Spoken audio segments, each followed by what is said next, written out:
Hey, what's up, everybody? Welcome to another This Week in Brave Exvius. We're going for the date here of 27th of July, 2022. This week in review, as usual. So this is Tony Ortiz coming at you, and we're going to talk about what happened this week in Brave Exvius, and as we usually do. And we're going to start with the big elephant or demon chimera bug thing in the room with Clash of Wills. So when this Clash of Wills rolled out this week, we had a lot of bugs. First of all, you couldn't even enter it. So if you were trying to play on day one and you tried to load this up, you were mostly going to get an error.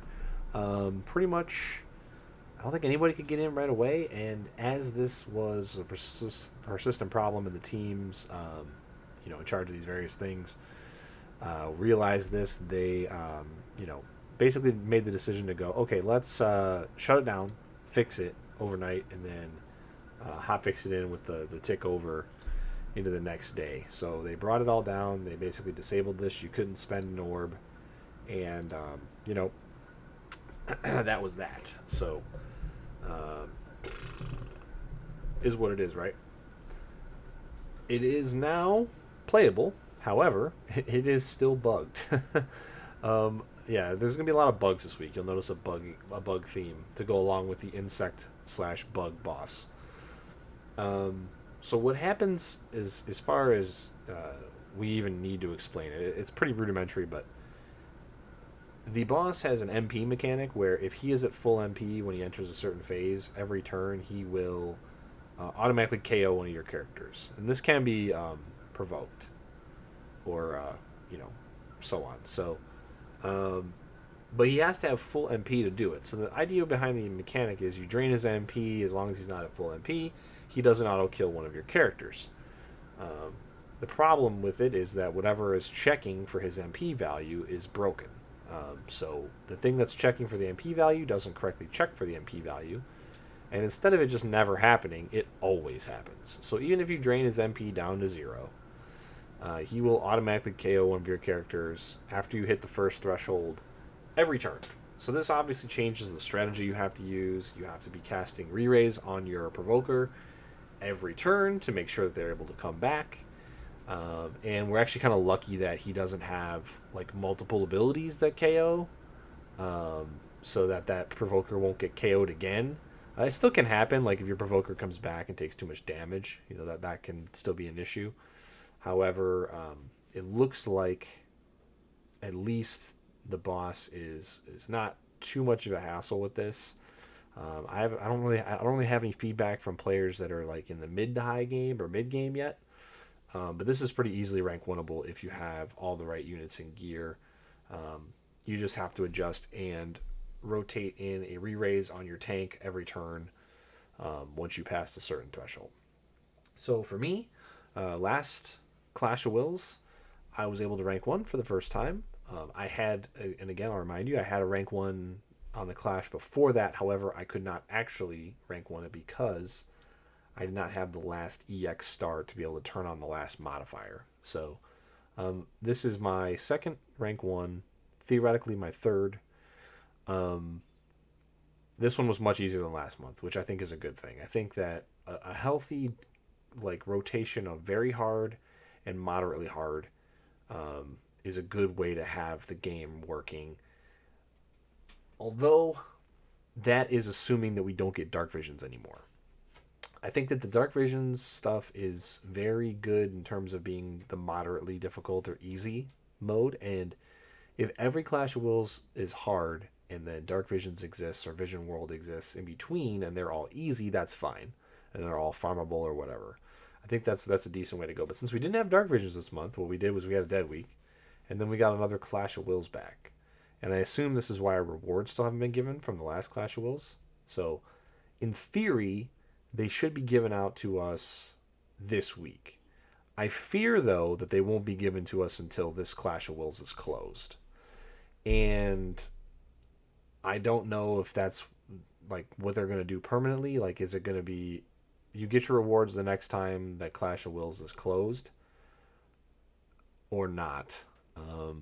Because what we used to do is get them right before the next one opens. So, but this one opened without us getting the rewards for the last one, which actually really hurts a lot of players, especially players that have come back from Anniversary. They could be completing their first. If they had a good outing on the last Clash of Wills, they could be completing their first item right now. They could be completing a chain cap helmet or a chain cap ring potentially, and that really hurts the damage. And it hurts less on this Clash because it doesn't take as much to damage cap it that the last one did. But I really hate for somebody who came back in Anniversary, sunk a bunch of money in to catch up, and then not have one item, and probably not have the EX3 vision cards that they're gonna need to easily damage cap a placeholder Clash of Wills. Um, this Clash of Wills also has some interesting strategies that are possible now with all these new units in the game that have intrinsic abilities. We can talk about that. We definitely got some good intrinsics with Yoshikiri, Oliveira, Starlight Elena, who is now really, really good, and also Sky, who definitely helped with the rank 1 here. And we also have the new item, the rod. We'll jump in here real quick and I'll show you the rod. So there's the base rod and then there's an upgradable rod. I think my Sylvie has it. No, my Kresnik has it. So this Empress Celestite rod. Now this is the prize for clearing legendary Chamber of the Vengeful, which we got, previously. And what this does is it triggers on the beginning of the battle to give you morale. So you get a base of 500. The upgrade gives you, I believe it's 1500. So if you do the legendary clears with X amount of units, you'll get an upgrade to this. This is also bugged, however. If you ran this through Item World like I did, and you try to upgrade it, it won't appear. It just doesn't see itself to be there to be upgraded like every other item. Not sure why it's still only this item. Probably sloppy coding. Supposedly this is going to be fixed in the maintenance tonight. So we'll see if that's the case. I don't really have any intention to go for the upgraded part of the rod right away. I'll probably wait until the day or two before the next Clash of Wills that we'll get next, and then I'll probably go for it. So I don't think that's going to be for another couple weeks. I think they're going to try to reset Clash into the normal place where it was, where it's going to alternate with Dark Visions and Vision World again. Although, Dark Visions and Vision World, I don't really follow JP too closely. I only really kind of follow the units. I don't really follow what's going on in the events because I think that's a good way to get yourself disappointed for a lot of stuff. Because a lot of stuff we're not going to get, like story events and everything. But I think that I'll go for it. I think I can do it. I've got the gear and the units. I just don't have my Magister rings, and that hurts the damage and that hurts the clear consistency quite a bit. So I think that I really want to get my rewards first, finish a Magister ring, and then potentially finish the second one with the rewards from this Clash, because with the next Clash I should have enough to finish the Magister ring, the first one, and then I should be able to buy the next one. So there's potential that by the time the next Clash of Wills starts, I can get enough stones from it to finish the second Magister's ring before I try to rank one. Then I can go get the rod, upgrade the rod, and then take the upgrade rod into the rank 1 attempt. But that is bugged. Now the rod itself is also bugged. The rod itself, even though it says it only does it at the start of the battle, it says after being revived, 1 turn after Brave Shift. So I don't think this is intentional. They may keep this, they may not. However, what happens is this is actually exploitable because it hits every single one of these factors. So if you start the battle in the base form and you have this equipped in the base form, okay, cool. And then you Brave Shift into the shift form and you have this in the shift form, it triggers again. The next turn afterwards. So you're kind of double dipping here. And then if you say KO that unit and then they get revived, it triggers again and it can all trigger in the same turn. So obviously start of the battle you get this 1 turn after Brave Shift, it's gonna be the next turn. But if you Brave Shift on turn 1 and then you get that unit killed and then you have it re-raised and then it raises again, both of these trigger on the next turn. And then after it raises in the base form. So if you have an unit, you can shift it again. and you can continue to stack this over and over again. And there's a bunch of clears out there that are using this, and it's not really an exploit because this is the way it reads, but I don't think this is intentional. I don't think it's intended that you can get all of these effects and stack them up, because there might even be some weird strategies in the future where you're going to revolve around casting like a KO spell on your KO vulnerable tank, even if the boss doesn't have like an instant KO move, to be able to trigger a bunch of morale gain. And I think that what they wanted to do with this is give some morale balance to some of the lesser generating morale units, like Mave or some of the tanks and stuff. Because right now it's Kresnik or Chow, and then like that's it, right? Those are your two morale generators. Obviously, this helps out both of them, but it also makes both of them exponentially even better than they were before. So I think that like what you might want to do is adjust this so that it rewards tanks like Mave for shifting back and forth and not dying, as opposed to letting your tank get exploded to be able to be killed and then res and then killed and then res and then killed and then res. And then shifting each turn with it so that you stack this up. So it's a lot of morale. So this is also a bug. This should be fixed soon. They're going to let it rock throughout the next week, just so that if you're building your team around this, you're not going to be punished for setting your units up to do it that way. So it won't be patched tonight, but it should probably be patched next Wednesday. So we'll probably mention it again casually next Wednesday, but it's going to be changed in some way. I don't think they've decided exactly how, but I would imagine what they're going to do is they're going to lock it to once a turn you can get the 1500 morale. So, fair enough. Still a great item, actually. Still going to be equipped on at least the form you don't use of like any unit. Like say, I'm not using, or like Kresnik, I start in the shift form and then I end up, the trance ends after 3 turns and then I stick in the base form for the rest of the fight, which is usually how Kresnik gets utilized. I mean, you're still going to equip it here. Say you're starting with Chow, right? And Chow's going to be tanking. You start the battle in the shift form with the rod. You shift out into the tank form, and then you get that morale fill in turn 1. And I think you're going to get it again on turn 2, considering you're shifting to a different form and ending the turn in a different form. So, still great item. Still going to help you build a lot of morale. I just don't see how it actually fixes Chow and Kresnik and brings anyone else up all that much, because those units still generate more morale, I think, than this is going to do in its fixed state, but we'll have to wait and see. So cool though, like that there's an item reward that you get for doing the Chamber of the Vengeful, but I'm going to echo some of the opinions of my other content creators here. It's kind of a win more situation. If you can get to the point where you can clear the legendary version of a Chamber of the Vengeful fight with like 10 or 15 different units wherever it's locked at, you really don't need the item. And I think one of the cool parts about trials, is OTKable as they are now, is that once you start getting those good trial rewards, they are a stepping stone into clearing the next highest tier of trial rewards and so on. This morale rod, I think, should be moved down a tier. So I think the base morale rod you should get at Pro, and then the upgrade should be at Elite, and then the top level should have just more actual regular old currency rewards, more Lapis, more tickets, more STMR tickets, whatever.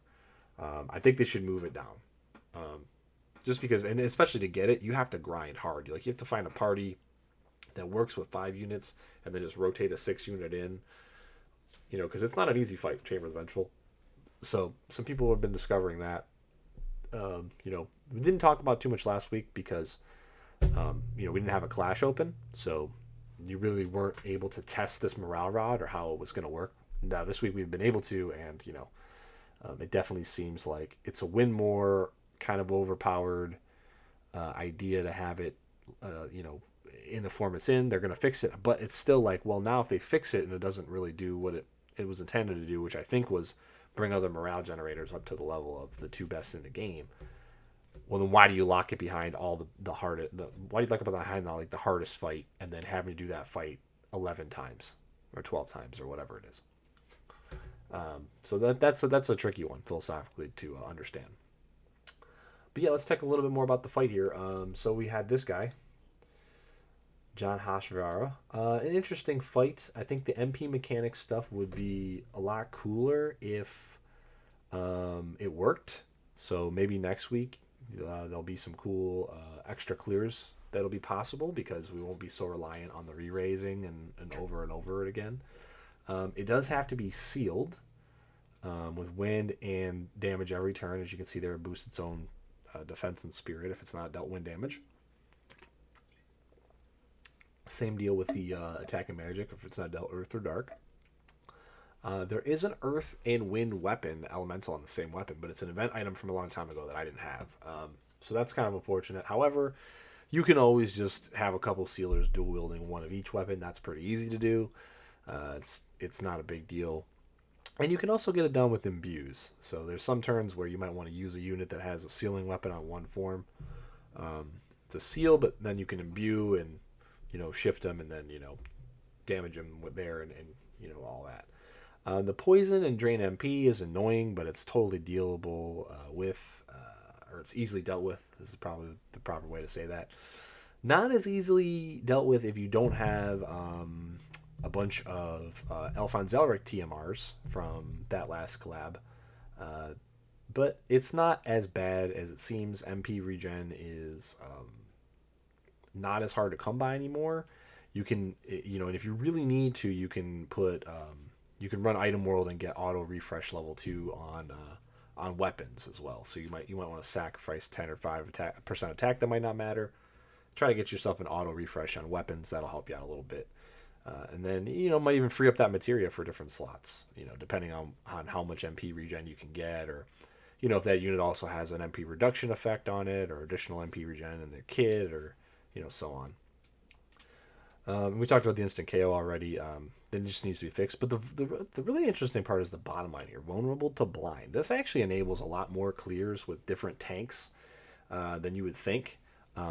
So it like if you blind the boss, it will allow, like, say, Maeve to stay in the spirit tanking form for a turn and not die potentially where she would have died before otherwise without having her, her physical mitigation.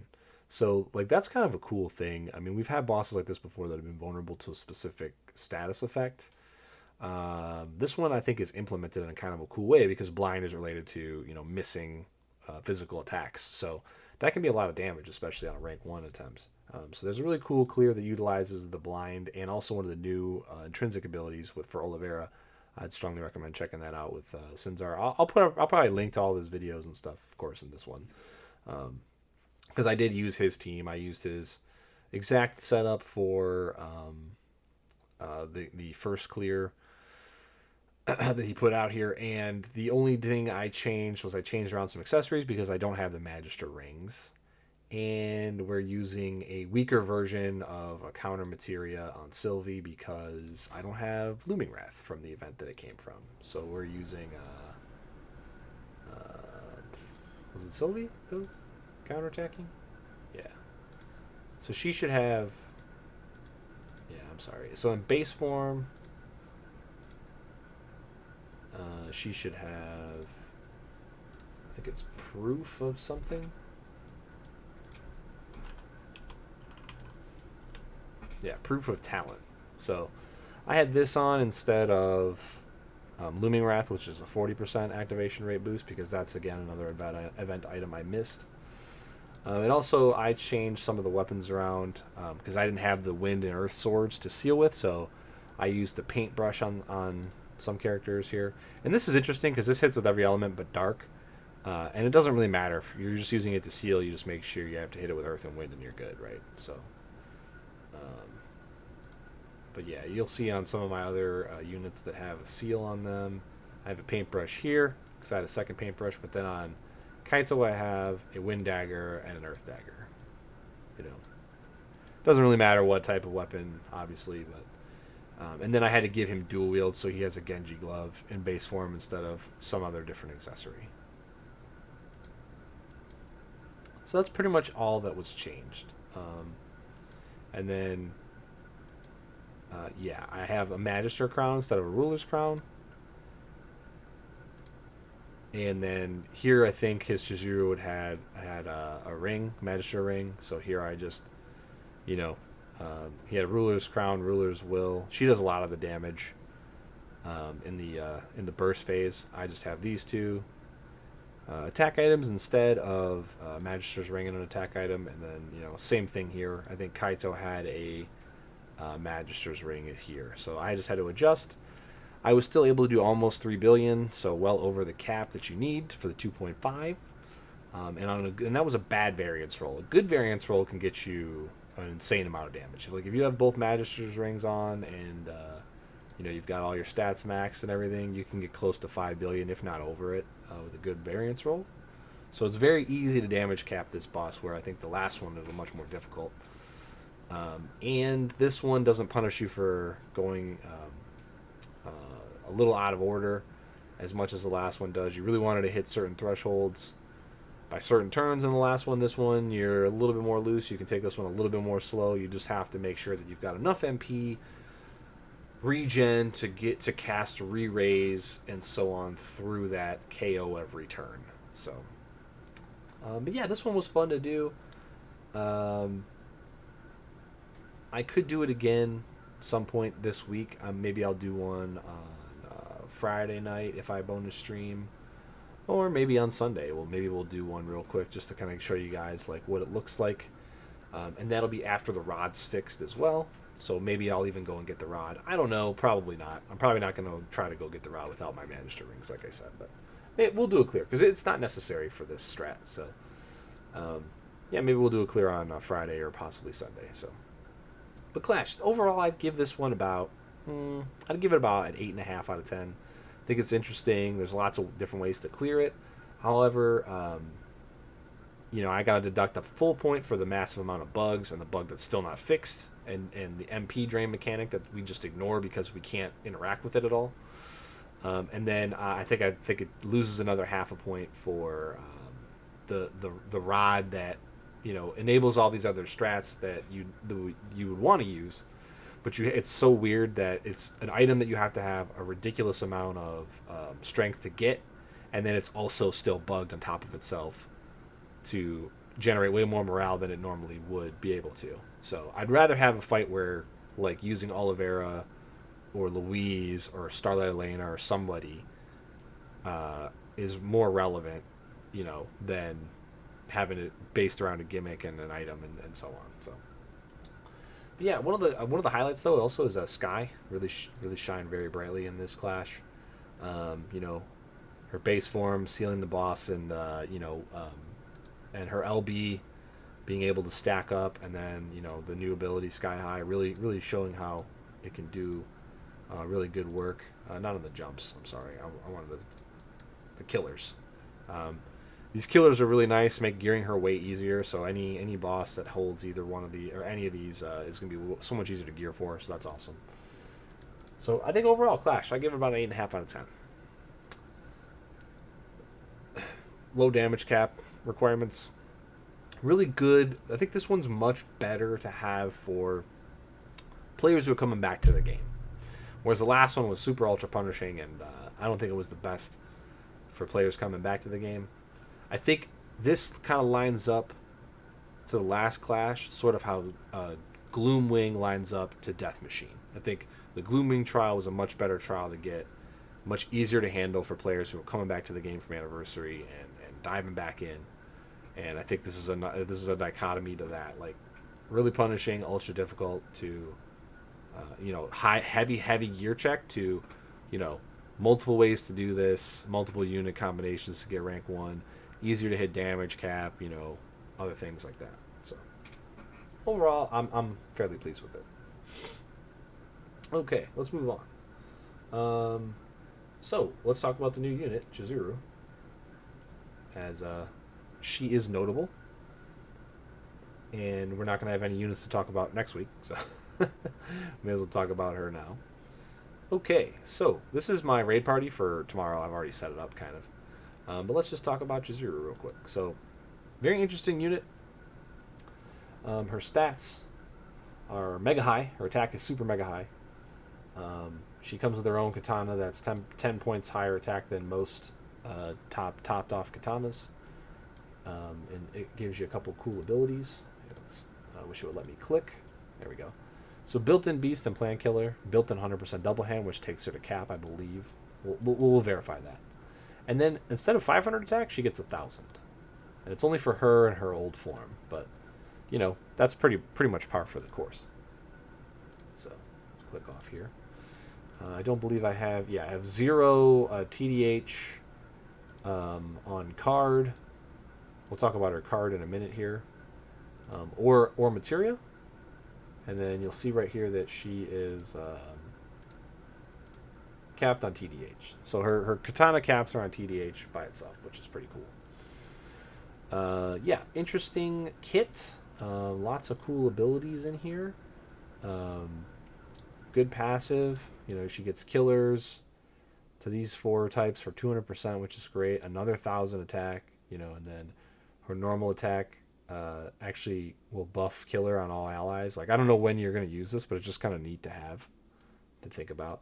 But she's got a couple different abilities. Like, she has a party-wide re-raise, which is interesting. That also restores MP, but it just costs her limit in her base form. She's got buffs. She's got a elementless attack that reduces wind resist by 135, so imperils maximum imperil. Maximum katana resist imperil, and then also 150% wind boost, resistance boost, which is interesting. She's got these 4 different pulverizers for each type that she's strong against, and it's also chains for whatever reason. I mean, hey, there it is. And what's interesting too is she's got these 4 different Magnuses where she buffs the whole party and for one stat and gives them an effect. So the attack one gives you Mirage. This one's going to give you morale and HP barrier, boost magic. So she really rounds herself out as a support unit. 85% physical reduction. This is almost as good as Runda's LB. I think his is 3 turns, 85%. So this is pretty interesting. You can obviously only use it once. It's a Magnus, but like it's there. And then same thing on this side for Spirit and magic damage. And then she has a bunch. She has triple cast, of course, and then she's got a bunch of passives. So very interesting in the base form. Base form, really interesting support unit. She can attack. It's just that she doesn't have any chaining moves to attack with other than these killer buffs. So if she's going to attack in the base form, you pretty much have to give her something that gives her frames. So like you can give her the card that gives Extreme Nova or something else, potentially. But yeah, mostly you're just going to be it's all about setup in this form. And then when she shifts, she becomes a pure attacker. And then here she comes in with all of her different, attacks. She's got Bolting Strike, different abilities, to do different things. You're mostly going to be hitting with the LB, though. So hit the details button here.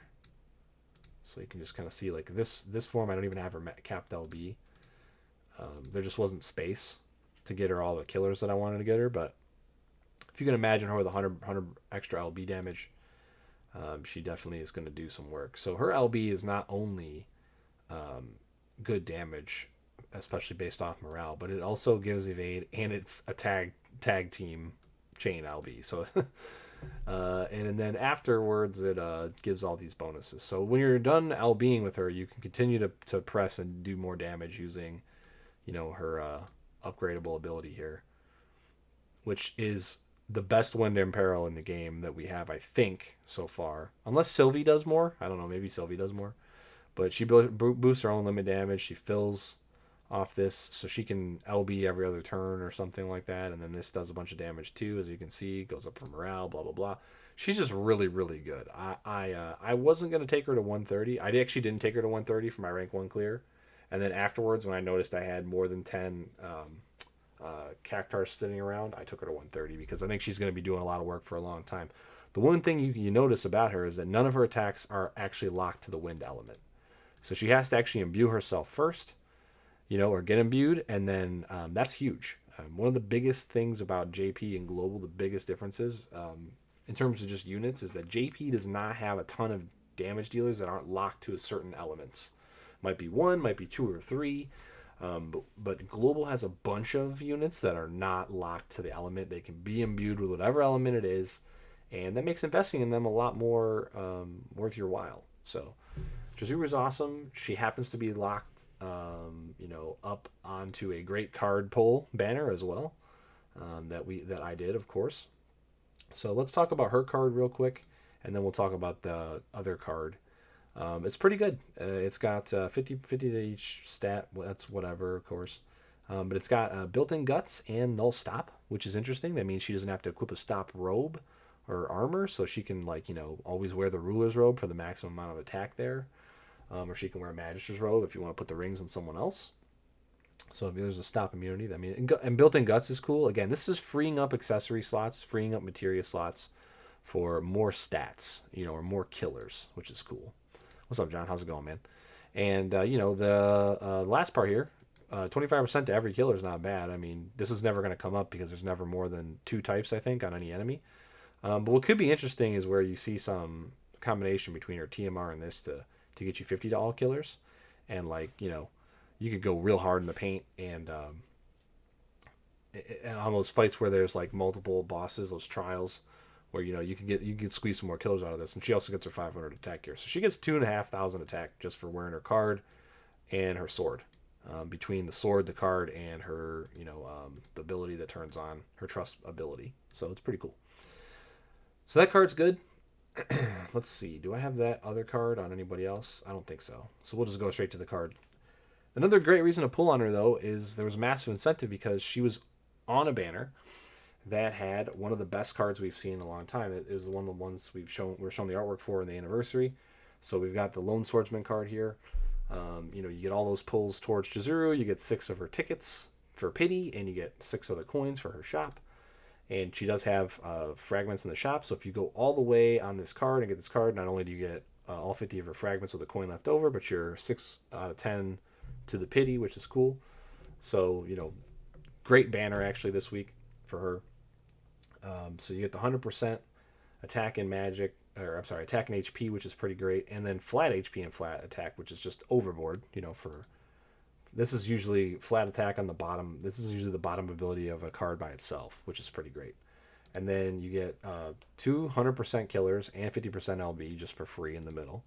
And then at the end, you get an ability, which I don't know if this is going to see a ton of play, but there are other things that give Extreme Nova frames to units. So it's 300 MP, but it's triple Extreme Nova, which is chainable with Bolting Strike, triple Bolting Strike pretty easily. Esther LB, other shit. So and it doesn't do bad damage. It's 30 hits. I think that's what all of them are. So you could put this on an attacker that doesn't have good chaining, and all of a sudden they have decent chaining. The problem is that it has a 3-turn cooldown, so you can't use it every turn. So if you need to chain 2 or 3 times, 2-3 turns in a row, this isn't a fix. But if you're building up to one big burst turn, this can be a big help. Think about how much better Eldren would be with this card. That's the first unit that comes to mind. Limited time unit, garbage chaining family abilities. But with this, all of a sudden, he goes from completely unusable to fairly mediocre, with one card. So, not bad. I definitely recommend pulling on this next week if you guys haven't done this yet. You definitely want Jizuru. You definitely want a Swordsman card. I would go all the way for the Swordsman card, and I would do 2 more laps to get your Jizuru pity for sure. If you get a bunch of extra Jizurus, awesome. You don't have to shard Dungeon Runner. Buy those 5 fragments out of the shop. I think she's going to be around for a long time, especially, again, just like Kaito, not locked to any elements. So, looks like we got to do a friend point summon here real quick because I'm capped on friend points again. All right. So yeah, I think it's pretty good this week for units. So that's all out of the way, and I'll talk about next week and next week's recap. But yeah, there's not a whole lot looking forward to next week. So I'll definitely have to sit down and think about some things we can talk about next week. Other parts of the game. But what I figured we'd talk about this week is that her base stats are crazy. So I already went over those. But what I figured we could talk about this week is the espers, and what's going on with the espers. So We just got 3-star Ashura a week or two ago, and people might be wondering what the deal is with that. Like, now that we have access to the super site dungeons, and you can steal 5 ore from each one of these every day. It's kind of cool that you get 40 SP a day now, and that's going to get you to max Bahamut and max Ashura much quicker.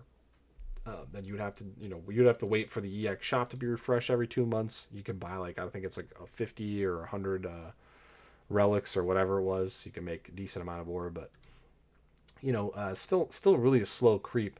And I was still working on my Bahamut literally up until like a couple weeks ago, and I was able to cap it off because of that first initial set of the ore dungeons that they put in for us, where they were broken, and they were giving 50 ore per, well, 55 I guess technically if you stole per run, and I actually got the 2 runs in before they shut it down. So that really propelled my Bahamut to be able to be close to fixed or to finished, and I finished them off. So let me just send this expedition, and I'll pull up my espers real quick. And I think it's worth talking about because Bahamut is very straightforward, and we'll kind of go through him and how you want to spend your points there. But Ashura is definitely not as straightforward because of the weird way that the abilities are lined up and locked behind each other. It's a really interesting design decision. I'm not sure why they decided to do it this way, and kind of punish you a little bit for and make you take longer to get to the stuff that you want. Oops, didn't mean to click on arena there. And then let's go there. Okay, so let's talk about Bahamut first, because this I think is still the best Esper to max. I think this is better than Ashura. Ashura has less killer types but more killer percentage for the ones that are on her kit. The thing is that this is more useful. This is a slap it on anybody because it has it has every killer in the game for at least 50% on it, and it has break boost and magic break boost. So now I'm not pulling this week, but again, I do a recap, so we'll talk about that on Wednesday. But yeah, the units coming this week are pretty bad. That actually will probably be the main thing we talk about next week, is we'll talk about how bad they screwed up and didn't fix stuff. But you can kind of see the way that the Esper chains for Bahamut go. You can follow the attack chain. You get these killers. You get here. You get these killers. And then you get this one super expensive ability, evocation boost damage, but it's locked behind stuff that you want, so you never really have to touch it. And you can kind of see how that goes throughout the entirety of the entire Esper. So it's very self-explanatory and very easy to figure out how to skill up Bahamut properly. If you have a bunch of physical attackers, maybe you want to grab the attack first, maybe a couple of killers that are less common like plant, and then you really want to shoot for your break damage boost. You want to get this as soon as possible, and vice versa for magic, right? So you want to probably grab one of the magic killers that's a little bit less common, get the magic stat boost in all the way up, and then get your break magic, and then eventually you fill this all out as you go. And there's no real wrong order to go in. I would just get break damage boost of both first, and then fill out your stats, get your killers as you can get them. There's no substitute for flat stats really. You want to basically, the way the game works is you want to take things that are really good to their cap, and then after that you want to pump stats. So if you're taking all the stuff that matters to your cap, like if you can add a break damage boost, then you do it. If you can get your killers to cap, if you've got good killer material, then do that. But if you can stack a bunch of stats on top of that afterwards, it's a great tertiary thing to be doing. You want to do that next. So the reason that I wanted to show you Bahamut first is because when you go and look at Ashura, you'd think this would probably follow the exact same methodology, and it just doesn't.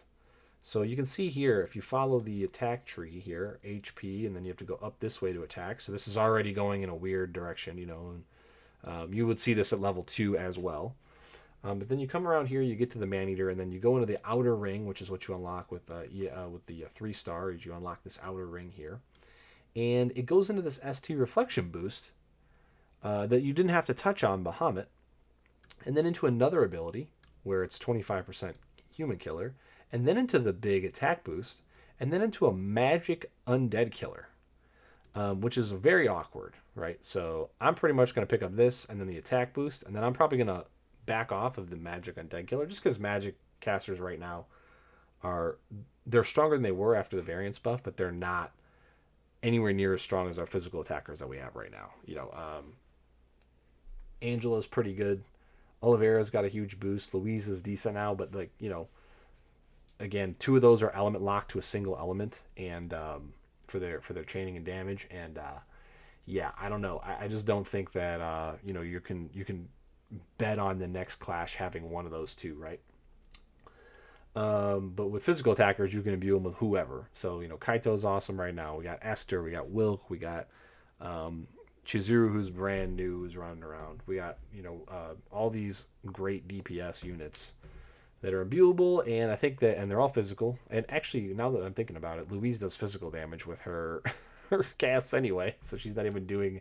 She would actually benefit from using the physical killers anyway. So yeah, I think it's like Oliveira and Angela right now are like the only two real viable magic damage dealers, magic hull damage dealers. So I'm gonna max this out here. I'm gonna get my attack, but then I'm gonna come back and I'm gonna grab my killers. And as you notice here, here's another interesting quality where you're going down this side here. You have to go up into the War Goddess evocation first before you can get to the Undead Killer, which means you have to dump 350 SP into an ability that's effectively useless because evocation damage does nothing right now off Espers. There's two evokers in the game that do okay damage, and they're both really old and basically priced out.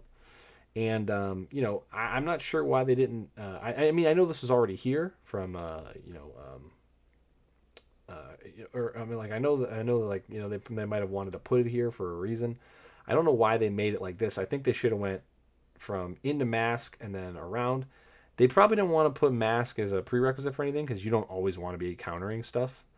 But if the counter is not with an attack and it's with like a useless buff, it doesn't matter. All it's going to do is slow your turn down. It's not actually going to like um, affect battles.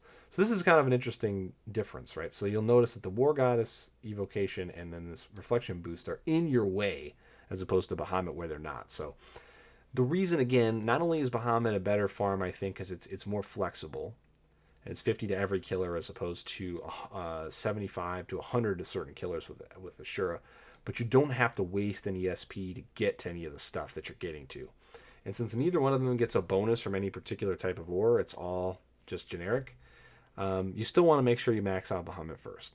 And then I think Ashura obviously is a great way to come afterwards and get a lot of value out of your points. I'm going to finish these two nodes here. I'll come back for Undead Striker, but then or for Magic Undead Striker. But then I'm going to be finishing off this over here. I'm going to get Bird.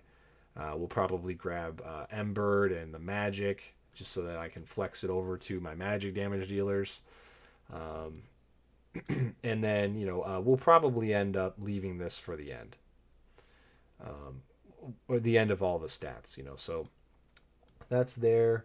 So once I do all that, then we'll just have like the magic, like and magic killer for like common killer families is not that big of a deal. So I'll probably leave this for a long time. I probably won't come over here for a while. What does I Have Ashura do? Yeah, the physical human killer. Human killer is very easy to cap. You're talking multiple sources of 75%, lots of 50% accessories and other equipment out there. I think I'd rather have the stats and this avian killer before I worry about undead. The same thing. There's a lot of undead killer, not as much as human, but pretty close. But I'd rather have the avian stuff all done first, and then I'm gonna come back around. But this is definitely an Esper that you're gonna want to actually cap out completely, because you want all the killers, you want all these free resists as well, and then you also want this dark resist. And there's no reason not to have an extra 750 spirit for only 100 SP up here. The only node that I won't have filled in is going to be this one, Masquerade, just for saving time in battles. It just doesn't matter. And I probably won't fill in this auto limit. I'll probably go and fill out other Espers first, just because this doesn't matter. Like, there's so many materia that can get you to cap LB fill if you really need it. It's just kind of a waste. But I'll be filling out the rest of it. So it'll actually be more filled out than Bahamut with 4 empty nodes. This will only have 2 empty nodes when it's all said and done. But yeah, after that, I'm not really sure what I'm going to do. I've got a lot of points into my Leviathan. I've got a lot of points into my Anima. I think my Anima's pretty much done skis.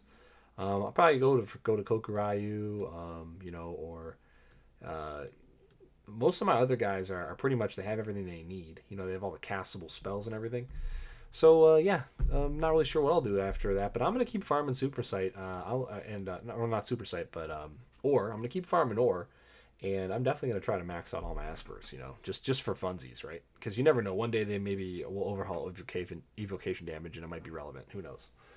But yeah, getting the extra resist and the extra stats and everything. I mean, what else are you gonna do with your energy, right? So. But I definitely will probably not aggressively farm it as hard as I am while I'm wasting pots every day to make sure I get my 400 in. Um, yeah.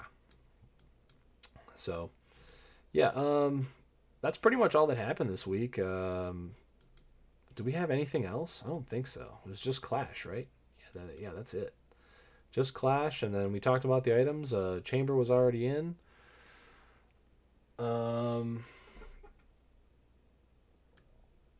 or do we got Chamber this week too, right? Or did we get Chamber last week? I don't even remember now. It's all blurring together for me.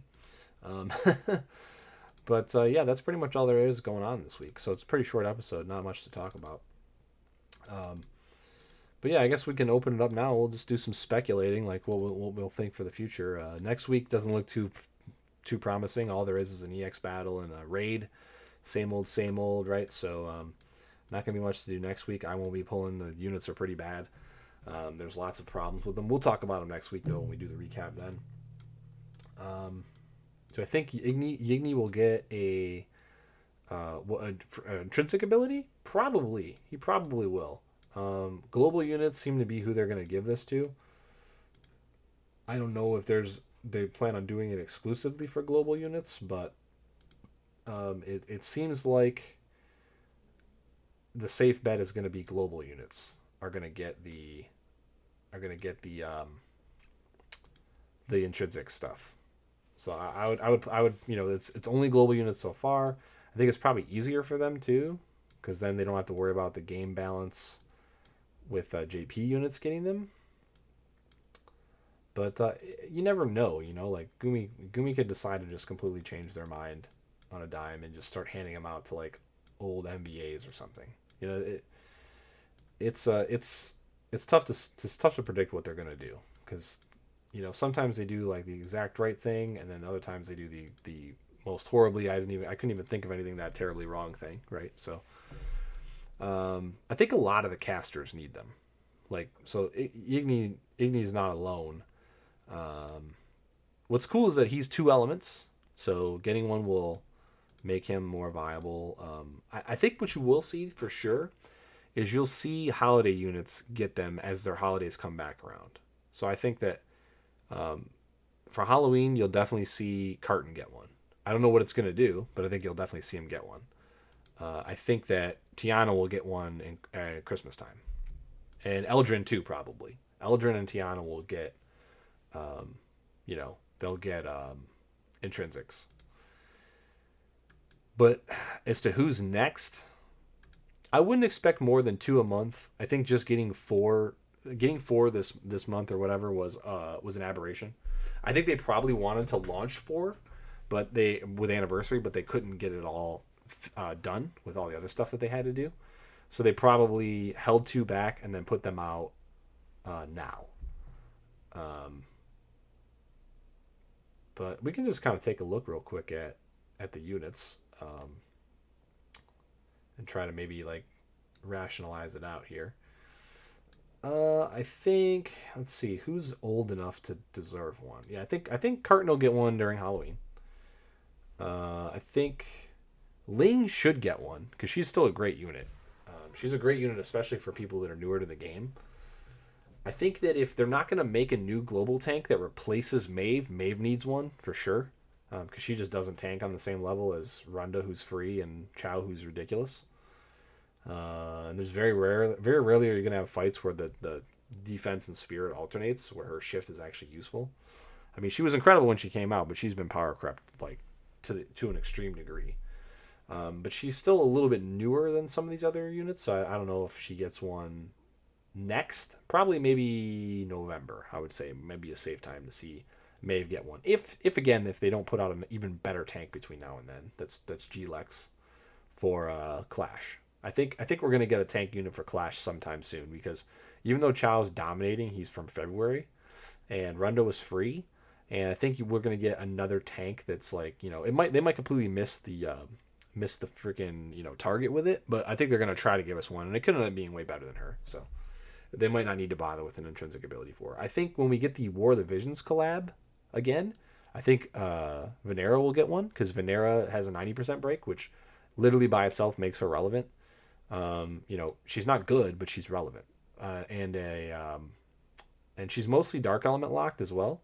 So I think she really needs a ridiculously good intrinsic ability, like Oliveira got, to make her relevant for content, especially if because you can take Wilk with you, who has it as well, and he's not technically locked to any elements. He's imbuable. I think Cacteria is a good candidate for one. She used to be a really great breaker. She's got the Fist Imperil. We could go back to a Fist meta if she had a really ridiculously good intrinsic ability. Her shift form didn't do terrible damage back in the day, so she could benefit a lot from it. She's two elements, not technically locked to either one. So that could be profitable. Yeah, Yigni we already talked about. Poppy definitely needs one. Poppy's almost useless without it. But again, not element locked, has earth damage. Kryla is the only dark support in the game besides the premium Dark Fina, I believe. So she could definitely use one because in a dark clash where dark is the preferred element, a lot of people aren't going to have that unit. So there could be some work done here. And yeah, I think you could see some. I think Eldrin will get one for sure. Tiana will get one for sure in the holiday seasons. Ibarra could absolutely use one. She's two elements, so that would work out pretty well. And that's all your G-Lux for the most part. Starlight Elena already got hers. I don't think regular Elena needs one. I think they should skip over her. She's just outclassed by pretty much every other Clash unit. She's got her ice. What is it? Her ice ability. She's her morale gains outclassed now, and then in her base form she's got this crystal refraction thing. The thing is, Starlight Elena has basically the same thing. So now that Starlight Elena has her intrinsic, I think they should just ignore regular Elena for a while, and focus on bringing other units up to speed. And it kind of goes in waves, right? Like we got NVA Elena who outclassed SL Elena, and now we got SL Elena back doing work, and regular Elena is completely outclassed. I think they should just let that go. I think you will see a new Olive. I don't know if it's going to be a CoW unit though.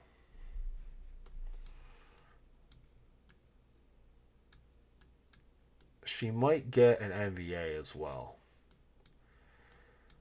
Let's see what they could do with her. So let's check Agent real quick first.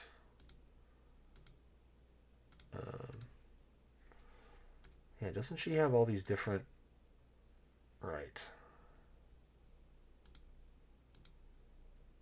Yeah, she has Dark, Fire,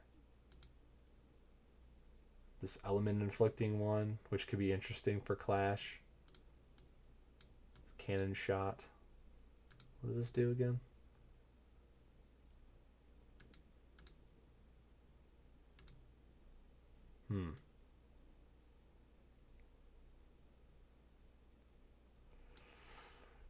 What's also interesting as well. Oh, this powers up with multiple uses. Okay, and it's bolting strike. So yeah. I mean, Agent Olive NVA might not be bad for Clash because she's got all these status afflictions, so they can, when they make the boss weak to a specific status, that might work out okay. I think regular Olive just probably needs to get a new unit. Where is she? I don't even know. Here, let me just go to the top and type her in. One thing that JP seems to do though is they seem to be making units with very, very small kits. Like there's only like 4 or 5 abilities in everybody's kit now in the JP server, which is really interesting because like our units are robust as hell. They have tons of abilities all over the place. You know, when we get the JP units in, nobody pulls on them because the gear is the only thing you're pulling for. The kit's just so not, you know, it's so narrow. It's so not robust that it's almost unusable. You know. Okay, so she has a fire and lightning and peril. That's cool. She has a killer buff for machines. Is the next one a machine? It's a machine, right? The next one's a machine? Or did we see it yet? This clash throws everything off, because usually by the time a clash ends, we've got info on the next clash. I don't even remember. I watched all the news videos yesterday, and I basically didn't pay attention because there's nothing going on next week. This is kind of cool. Like, you could do some stuff with this kit. She has a fire imbue for herself. Okay. You know, you could just you'd have to overhaul the shit out of her, but this is a good starting place, I guess. This auto damage, you definitely don't want this. That could screw up a ton of rotations. Silence, paralyze, light damage, even.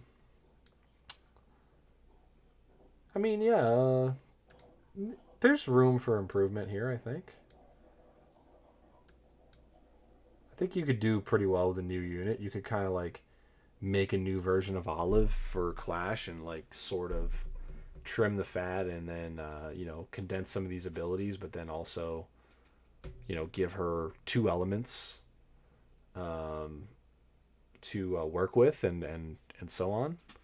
Or, you know, you could just take the elements away, just give her imbues and just give her what every other DPS unit has, which is just, you know, a ton of damage. She's gonna need a better gun in peril though, right? Well, although if she's on fire, it won't matter because now that Louise is usable again, it would help if I spelled her name right. What's Louise's gun in peril? Is it 25 or 30?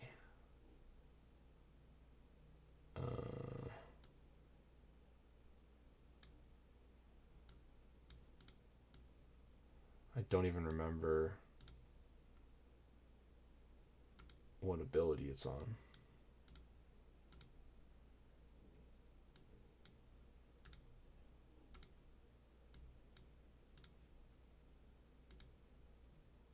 Oh, 35. Okay. I think if they gave Olive, if they made an MV Olive or whatever, they'd have to give her a 40% gun in peril though. They'd have to, because if they gave her 35, she's at the same place as Louise, and you know, it could be a cooldown because this is a regular attack, so I think that's totally fine. Like if they gave her like a cooldown or put it on her Magnus or something, that'd be okay. The first global exclusive, I have no idea. I didn't play back then. You could probably figure it out though, just based off of probably Katy Perry, the first Katy Perry crossover, or not Katy Perry. Who was the singer before her? Ariana Grande. Oh no, actually, there were 4-star units that were global exclusive. I thought. I think Jizuru might have. She wasn't Jizuru. I think Jizuru was. Jazoo was like the first, like not limited time one, possibly.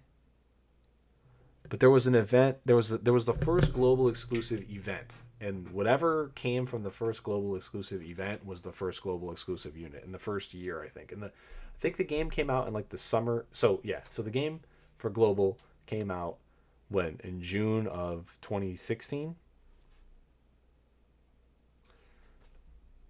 Yeah, because we have separate anniversaries for JP and for global. So the anniversary that we had this year, that's when the game came out. 6 years ago, 2016, right? I think in the winter, well, I mean winter for North Americans. So December of the first year, I believe, was the first global crossover, or maybe it was a little bit after that. And it had a unit that was only on global. But then I think it was almost another year or so before they gave global exclusive units at all.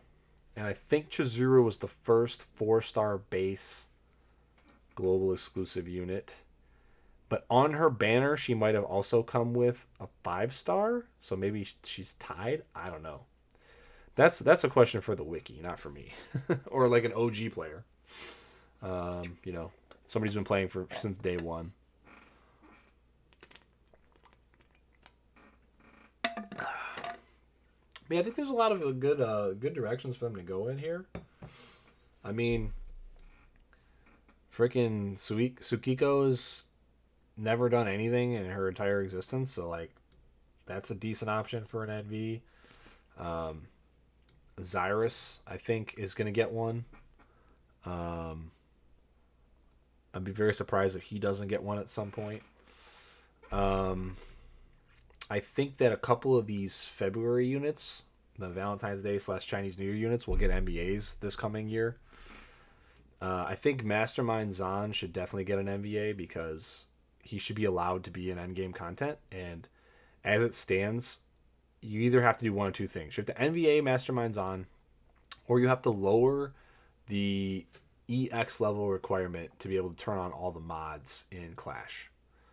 Because I think it's kind of silly to have this unit define most of the game's entire existence, and then he just is absolutely gone from all end game content. So either we need a new Zahn that does similar stuff to Mastermind Zahn, that's MVA, or that's MVE, so that you can take him to Clash. We need the star units lowered so that you can take at least one 7-star unit with you. Because right now at 16, you literally can't. If it was lowered 1 to 15, you could have three EX3. You get 5 EX3 units and a 7-star. And then, or you can just NVA this guy and let him rock, right? Let him rock. Let him do his taking buffs and spreading buff stuff.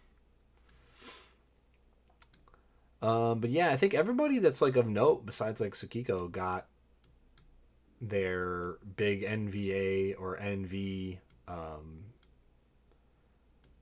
time in the sun. You know, you have to scroll up to really old shit, you know, to be able to find more like Beryl, I guess, and Elisperus here. And then what, Myra? And then who is this? Cersei? So like all these units, I guess you could theoretically remake NVs, but I think we're gonna see more new characters. I think maybe you'll see one of these units get it. Maybe you'll see Morgana even, although she got turned into a Clash boss, so like that's fair. You know, they're using the character at least. So I think you might see one more NV from this year. I mean, obviously you won't see Rivera because she's a part of Oliveira and Rivera in the tag unit, but I think Olive's a good pick. Zahn, Zyrus. I think these are your top 3. These are the 3 that you're most likely to get. So some kind of version of Olive, or like a Zyrus or a Zahn in some way. I think whoever you do get, it'll be accompanied by an NVA. So if you get a new Olive, either the old Olive or Agent Olive will get an NVA with her. If you get a Zahn or a Zyrus, the other one will get an NVA probably. I think one of those scenarios will happen before the year's over. But I think instead of going back and revisiting these other characters, I think they're just going to make some new characters. I think they're going to make some global exclusive characters. You know, some new ones. Just like they kind of finished up the Super Squad with Wilk, I think they'll find an excuse to make a new set of global exclusive characters. And like next year, majority of our global exclusive units will be those new characters. You know, they're going to pop up all over the place. There'll probably be like 4 or 6 of them. And then you'll get the same thing again. You'll get an NVA of one of the old ones, maybe here and there. And we get like a circa fucking NVA or something. But yeah, I don't think anyone's popular enough to get premiumed, so they're definitely gonna have to make a new character to premium us again with a G-Lux unit. And then obviously I think we're gonna get War of the Visions. We'll probably get some MVAs for Mont. We'll get an intrinsic for Venera. We'll get a new unit. Hopefully Stern will get some upgrades because Stern is completely useless. Let's pull him up real quick. This guy's fucking garbage. Where is he? He's up here somewhere, isn't he? Yeah, this guy. Oh, is he bad? Oh, is he so bad? Look at this. AMOE. What is this? He's another limited Eldrin, is what he. What were they thinking? And then you shift him and he's locked to dark and still in this garbage chain family? Like, oh my gosh, man. They gotta do something for this guy. So I think they'll need upgrade, new unit. So for War of the Visions crossover, they need to do all these things. New unit that's good. So that people will actually want to pull on it. Upgrade for Stern. Intrinsic ability for Venera. And NVA for Mont. Because they've given us a bunch of free Monts. Like every freaking War of the Visions crossover, we get another free Mont. There's nothing to do with Mont.